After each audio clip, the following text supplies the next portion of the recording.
तो एक नई सुबह और एक और बारी फिर से लेसनर के दर्शन। नमस्कार दोस्तों, मेरा नाम है गौरव, आप देख रहे हैं डब्ल्यू हिंदी गॉसिप्स। गाइस, आज की वीडियो का विधान रहेगी, इसे शुरू में सब्सक्राइब कर दीजिए। ब्रॉक लेसनर के नाम या दोस्तों आपको बता रहा होगा, ब्रॉक लेसनर की एक और फोटो हम लोगों के सामने निकल कर सामने आ चुकी है। तो ब्रॉक लेसनर दोस्तों बीते एक महीने में हम लोगों को 3 बार देखने को मिले हैं। इससे पहले 2 पिक्चर्स दोस्तों मैंने आपको दिखा दी है, फिर से दिखा दूंगा। और इन दोनों ही पिक्चर्स में आपको एक चीज साफ पता चल रही है कि लेसनर जो है काफी कम अपना वजन कर चुके हैं, पहले से कम उनका साइज रह गया है। और यहाँ दोस्तों इस फोटो में दोस्तों हमें 2 चीजें पता चल रही है।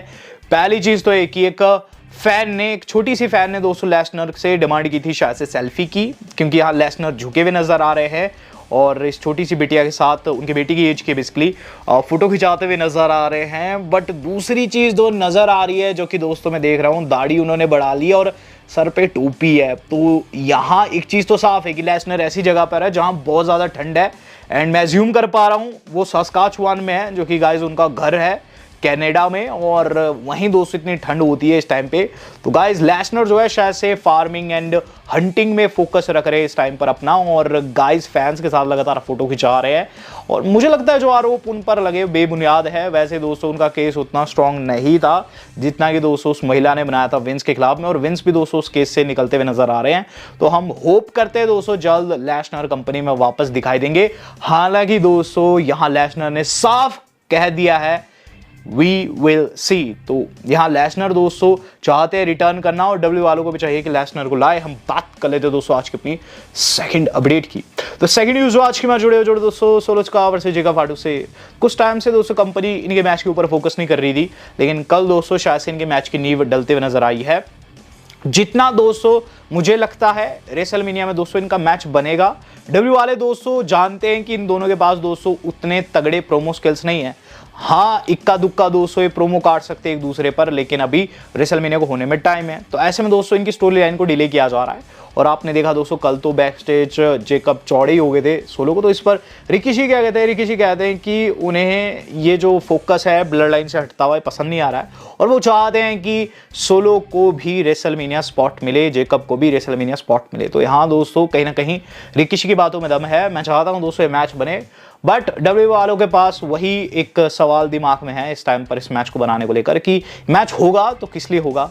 तो वो दोस्तों हमें अपकमिंग वीक्स में पता चल जाएगा। और मेरे हिसाब से दोस्तों हो सकता है सोलो सिकॉट टर्न कर दे जेकब फाटू के ऊपर। हम बात कर लेते हैं दोस्तों इससे अगली न्यूज की, जो कि रे फिनिक्स से जुड़ी है। तो कल की स्मैकडाउन के अंदर दोस्तों रे फिनिक्स के भी हम लोगों को ग्राफिक्स देखने को मिले थे। तो अब अपडेट आ चुकी है दोस्तों कि रे फिनिक्स का एक्चुअल में रहने क्या वाला है। तो रे Phoenix has officially signed with the WWE। Yes guys, रे फिनिक्स ने AEW को छोड़कर WWE को साइन कर लिया है। Of now the plan is for the company to debut Phoenix on a Friday night SmackDown. However no word on when we will see him. तो guys यहां साफ बताया जा रहा है कि रे फिनिक्स जो है रॉ में नहीं जाने वाले, स्मैकडाउन में जाने वाले हैं। ये मेरे लिए बहुत शॉकिंग है, क्योंकि दोस्तों अगर आप देखेंगे तो रॉ के अंदर उनका भाई है, बड़ा भाई है पेंटा, और उन्हें डाला जा रहा है स्मैकडाउन में। तो ये चीज तो दोस्तों समझ से परे। लेकिन हाँ, मैं समझ पा रहा हूँ शायद डब्ल्यू वाले चाहते हैं कि अभी रे फिनिक्स जो है एज ए सिंगल कॉम्पिटिटर उभरे ऊपर, और फिर जाकर कहीं आगे जाकर दोस्तों रेसलमेनिया के आस पर नेक्स्ट ईयर रेसलमेनिया में इनका दोस्तों रियूनियन हो। हम बात कर लेते हो दोस्तों इससे अगली न्यूज़ की। तो इससे अगली न्यूज़ जो आज की बात जुड़ी है दोस्तों ऐसी एक रियूनियन से, या फिर कह लीजिए दोस्तों एक ऐसी विक्ट्री से जो कि काफ़ी टाइम बाद आई है। Montage Ford and Angelo Dawkins आप जानते हैं दोस्तों brand new tag team champion है। और टैग टीम चैंपियन बने के साथ दोस्तों एक लंबे अरसे का सूखा इन्होंने खत्म किया है। लेकिन क्या अपडेट आ रही है कि गाइस अब ये दोनों बेबी फेस बन चुके हैं। तो TC रेसल वोट्स के अकॉर्डिंग दोस्तों ये दोनों बन चुके हैं बेबी फेस। लेकिन मुझे समझ नहीं आ रहा है कि अभी से 3 हफ्ते पहले तो ये हील थे, अचानक से बेबी फेस कैसे बन गए। स्मैकडाउन के अंदर भी दोस्तों इन्हें बेबी फेस के जैसा रिएक्शन मिला है। तो कहीं ना कहीं दोस्तों डब्ल्यू वालों ने फिर से इनके गिमिक में बदलाव डाल दिया और गाइस फिर से बेबी फेस बन चुके हैं कुछ टाइम तक हील रहने के बाद। दोस्तों अब ये दोनों बेबी फेस के तौर पर लिस्टेड है। हम बात कर लेते हैं दोस्तों इस अगली न्यूज़ की, जो कि जुड़ी है बो डालिस से। तो कल की स्मैकडाउन में बो डालिस नहीं थे, और देख रहा हूँ 2-3 हफ्ते से वैसे भी नहीं आ रहे। तो क्या सीन है वाइट सिक्स फैमिली का, क्या आगे एलेक्सा ब्लिस के साथ होने वाला है। तो बो डालिस दोस्तों शायद से इंजर्ड थे और उन पर अपडेट आ गई है। Bo Dallas has been cleared. There have been creative discussion regarding the return of White Six, however, no word on if the return is happening imminently। तो यहाँ दोस्तों क्या करके बताया जा रहा है कि अब रिटर्न के बारे में डिस्कशन चालू हो चुका है और डब्ल्यू वालों का दोस्तों प्लान आप जानते हैं क्या रहता है। डब्ल्यू वालों को प्लान रहता है उद्दम मचाने वाला, लेकिन गाइस अभी के लिए कोई भी फोकस नहीं, कोई भी दोस्तों फोकल पॉइंट नहीं है जहां दोस्तों वाइट 6 हमें देखने को मिले। कोई स्टोरी लाइन नहीं है बेसिकली ये कहूँ तो। और यहाँ दोस्तों जो प्लान से बताया जा रहा है कि राइट टाइम पर एग्जीक्यूट किए जाएंगे और डब्ल्यू वाले दोस्तों अभी सही समय का इंतजार कर रहे हैं। तो मुझे लगता है रेसलमेनिया में दोस्तों कुछ एंगल देखने को मिल सकता है आपको वाइट 6 और एलेक्सा ब्लेस के बीच में। बो डैलस क्लियर हो चुके हैं, इससे पहले वो इंजर्ड थे। बात कर ली जाए दोस्तों इससे अगली न्यूज़ की, तो इससे अगली न्यूज़ आज की हमारी जुड़ी हुई है, वो जुड़ी हुई है दोस्तों हमारे अपने मार्क हेनरी से। तो मार्क हेनरी के ऊपर अपडेट आई है। तो गाइस मार्क हेनरी ने कर दिया है लेजेंड्स डील साइन। तो मार्क हेनरी आप जानते हैं अभी से कुछ साल पहले, 1-2 साल पहले दोस्तों एडब्ल्यू में पेयर हो गए थे। आपको पता है वो समय काफ़ी अजीबोगरीब था, हर एक लेजेंड एडब्ल्यू में जा रहा था और मार्क हेनरी उनमें से एक थे।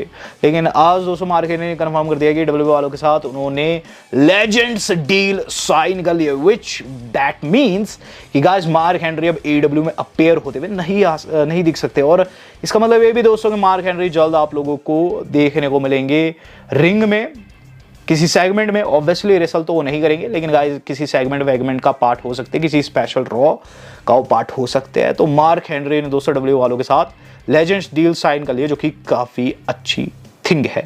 गाइस अब बात कर लीजिए आज की अपनी अहम खबरों की। तो अहम खबरों में सबसे पहली खबर जो आज के वहाँ जुड़ी है वो जुड़ी हो दोस्तों कैन शैमरॉक से। तो कैन शैमरॉक जो कि UFC लेजेंड भी रहे हैं, WWF में भी वो लड़े, तो उन पर अपडेट है कि बताया जा रहा है कि कैन शैमरॉक को हो सकता है हॉल ऑफ फेम में डाला जाए इस साल, लेकिन अभी के लिए कुछ भी कंफर्म नहीं हुआ है। हॉल ऑफ फेम में दोस्तों आप देख रहे हैं ट्रिपल एच को डाला गया है, तो ऐसे में कैन शैमरॉक को अगर डालते हैं तो कहीं ऐसा ना हो कि कैन शैमरॉक की लाइमलाइट कम हो जाए। हालांकि दोस्तों कैन शैमरॉक जो है काफ़ी अच्छे WWE सुपरस्टार रहे हैं और UFC के अंदर भी दोस्तों इन्होंने काफ़ी तगड़ी फाइट्स जीती है। ये एक MMA प्लेयर थे जो कि कुछ टाइम बाद WWF के अंदर देखने को मिले थे। 90 के दशक के एरा की बात है, Attitude एरा की बात है। तो गाइज ये भी कंपनी में हम लोगों को हो सकता है जल्द वापस देखने को मिले। बात कर ली जाए दोस्तों इससे अगली न्यूज़ जो आज की हमारी जुड़ी हुई है वो जुड़ी हुई है दोस्तों एज से। तो एज ने दोस्तों एक ऐसे राज के ऊपर से पर्दा हटा दिया है जो कि हम सोच भी नहीं सकते हैं। तो एज को दोस्तों मैं कुछ टाइम पहले काफ़ी हेट कर रहा था बस इस बात को लेकर कि उन्होंने फिन बैलर का पुश खत्म किया। आपको याद होगा अभी से कुछ समय पहले दोस्तों रेसलमेनिया 39 में इन दोनों की राइवलरी चल रही थी और रेसलमेनिया 39 में इनका मैच भी था जो कि हेल इन अ सेल था। फिन बैलर डीमर बनकर आए थे और एज ने उन्हें हरा दिया था। वो इसलिए मुझे बुरा लगा था क्योंकि फिन बैलर वैसे हारे तो ज़्यादा बुरा नहीं लगता, लेकिन डीमन हारे तो हर्ट होता है क्योंकि डीमन 200 NXT की जान था एक टाइम पर और WWE के अंदर 200 कुछ चंद सुपरस्टार चीटिंग करके ही हरा पाए थे उन्हें और एज ने हरा दिया, क्लीन हरा दिया था। तो एज क्या बताते हैं आज दोस्तों, बताते हैं कि ये जो डिसीजन था ये उनका नहीं बल्कि विंस मैकमैन का था। वो बताते हैं कि वो तो चाहते थे कि उसके अंदर फिन बैलर जीते, लेकिन विंस मैकमैन की प्लानिंग थी एज के जीतने की। तो एज दोस्तों यहाँ मना नहीं कर पाया। तो यहाँ दोस्तों एज ने साफ कर दिया है कि उन्होंने बरी नहीं किया डीमन किंग को, बल्कि उन्हें बर्बाद करने वाले विंसेंट केनेडी मैकमहन थे। बात कर ली जाए दोस्तों अब इससे अगली बड़ी अपडेट की, तो गाइस वो हमारे जुड़े हुई है दोस्तों जेकब फाटू के न्यू लुक से। तो जेकब फाटू ने न्यू लुक अपना रिवील कर दिया है, जैसे कि आप तस्वीर में देख सकते हैं। जेकब फाटू ने दोस्तों काफ़ी अजीबोगरीब दोस्तों दाढ़ी के साथ साथ बाल कर लिए और आप जानते हैं उनके पहले से घुंघराले बाल है। तो यहाँ दोस्तों जेकब फाटू ने भी अपने लुक्स में चेंज डाला है लेस्नर के जैसे। अब देखते हैं आगे जेकब फाटू का क्या रहता है। ओवरऑल दोस्तों मुझे क्या लग रहा है रेसलमेनिया में जो सोलो वर्सेस जेकब बनता है ना, उसके अंदर जेकब के जीतने के ज़्यादा चांसेस रहने वाले हैं। मैकिंटायर ने मजाक उड़ा दिया डेमन का। यस गाइज यहाँ मजा आ गया दोस्तों, इस पोस्ट को देखते ही पावर आ गई है क्योंकि ड्रू मैकिंटायर दोस्तों ऐसी पोस्ट डालते हैं एक्साइटमेंट हो जाती है काफ़ी तगड़ी सी। मैकिंटायर ने दोस्तों एक फोटो लगाई है जिसके अंदर दोस्तों आप देख सकते हैं बैक पेन हो रहा है और ऊपर क्या लिखते हैं, माई बैक कम अप्रैल 21। तो पहले तो मुझे समझ नहीं आया, लेकिन अब मुझे समझ आ रहा है ड्रू क्या कहना चाह रहे हैं। ड्रू कहना चाह रहे हैं कि रेसलमेनिया में जो उनका मैच है डेमियन के खिलाफ, उनकी बैक दर्द करने वाली है। अब आप सोचेंगे कि शायद से डेमियन उन्हें कोई फिनिशर लगाएंगे, चॉकस्लैम लगाएंगे तब बैक पेन होगी। ऐसा नहीं है दोस्तों, वो कह रहे हैं कि मैच कैरी करते करते उनकी बैक जो है पेन करने वाली है। माना दोस्तों डेमियन बेटर रेसलर नहीं है और उन्हें कैरी करना पड़ेगा उन्हें। तो यहाँ दोस्तों ड्रू मैकइंटायर का जो सार्केज़म है ना वो नेक्स्ट लेवल का है और मैकइंटायर ने दोस्तों यहाँ डेमियन फिस्ट की फिर से फिरकी ले ली है और प्रीस्ट को दोस्तों इस चीज़ पर काफ़ी गुस्सा भी आने वाला है क्योंकि स्मैकडाउन में मार भी खा गए थे। तो यहाँ दोस्तों मैकइंटायर नहीं मानते और मैकइंटायर ने फिर से मजाक उड़ा लिया है। हम बात कर लेते दोस्तों आज की अपनी मेन खबर की। तो गाइस मेन खबर जुड़ी हुई है हमारी रेसलमेनिया मेन इवेंट से। तो रेसलमेनिया नाइट 1 का मेन इवेंट जो है लगभग तय है। जी हाँ दोस्तों, क्योंकि डब्ल्यू वालों ने इसे ऑफिशियल कर दिया। एडम पेयर्स ने पोस्ट लगा के ऑफिशियल किया है बकायदा। वो लिखते हैं इट इज ऑफिशियल, नीचे देखने को मिल रहा है सेथ रॉलिंस, बीच में रोमन रेंस और साइड में है CM पंक। और गाइस ये ग्राफिक सबसे बढ़िया लगा मुझे, इवन सीना कोडी वाले ग्राफिक से भी मुझे अच्छा ये ग्राफिक लगा है। नो कैप यहाँ दोस्तों मैं आपको बताना चाहूंगा मैच जो है काफी तगड़ा रहेगा क्योंकि स्मैकडाउन के बाद भी इनकी फाइट रही है। एक फुटेज आपके सामने लगा दूंगा। रोमन रेंस दोस्तों भिड़ते हुए नजर आते हैं सेथ के साथ में, जहां फिर सिक्योरिटी आ जाती है। रोमन रेंस तो साइड हट जाते हैं लेकिन पंक एंड सेथ का चला ही रहता है। पंक एंड सेथ एक दूसरे पर कूदते रहते हैं, फिर अलग किया जाता है इन्हें, फिर दोस्तों बैरिकेड से कूद के आ जाते हैं पंक। इनकी ब्रॉल दोस्तों मची हुई थी, कभी पंक के नारे लग रहे थे सेथ के, कभी OTC के। तो ये मैच काफी ताबड़तोड़ रहने वाला है और फिर स्मैकडाउन में भी लड़ते हुए नजर आए, मतलब काफी सीरियस थिंग है। और यहाँ दोस्तों देखेंगे कौन इस मैच को जीते हैं। नया पोस्टर भी लॉन्च हुआ है और एक और चीज पता चली है कि ऐसा ही मूवमेंट दोस्तों आज से कई साल पहले 2013-2014 के आसपास दोस्तों इन तीनों ने शेयर किया था रिंग में, जो कि मैं स्क्रीन पर लगा दूंगा। लेकिन fact of the matter is this, जो रियल क्वेश्चन है इसमें जीतेगा कौन। तो अभी के लिए दोस्तों मैं आपको साफ साफ बता दूं इसके ऑड्स नहीं निकले हैं, साफ बता दूं कि ऑड्स नहीं निकले हैं। लेकिन गाइस जो एक्सपर्ट्स है जो कि दोस्तों ज्ञाता है रेसलिंग जगत के, वो गाइस फेवर कर रहे हैं रोमन रेंस को। वो कह रहे हैं कि सेथ एंड पंक के बीच में ज्यादा बैड ब्लड है, हो सकता है इसका फायदा OTC लेकर चले जाए। तो रोमन रेंस के जीतने के ज्यादा चांसेस है, लेकिन अभी तक इसके बैटिंग ऑड्स नहीं निकले हैं। और साथ ही साथ दोस्तों आपको मैं बता दूं यहाँ CM पंक ने कहीं ना कहीं जो Roman Reigns and Paul Heyman का रिश्ता है उसे तोड़ने की फिर से कोशिश की है। अभी कुछ घंटे पहले दोस्तों CM पंक ने एक स्टोरी लगाई अपने सोशल मीडिया अकाउंट इंस्टाग्राम के ऊपर, जहां गाइस उन्होंने तब की फोटो डाली है जब दोस्तों वो पॉल हेमन के साथ में आते थे। पॉल हेमन जब दोस्तों उनके एडवोकेट थे। तो यहाँ कहीं ना कहीं दोस्तों जो हमारे CM पंक है आग लगाने की कोशिश कर रहे हैं रोमन रेंस एंड हेमन के बीच में। आपने कल भी देखा स्मैकडाउन में वो ये चीज़ कहते हुए नजर आए कि धन्यवाद तुम्हारा जो तुम इसे आज स्मैकडाउन में लेकर आ गए ताकि मैं इस पर हाथ उठा सकूँ।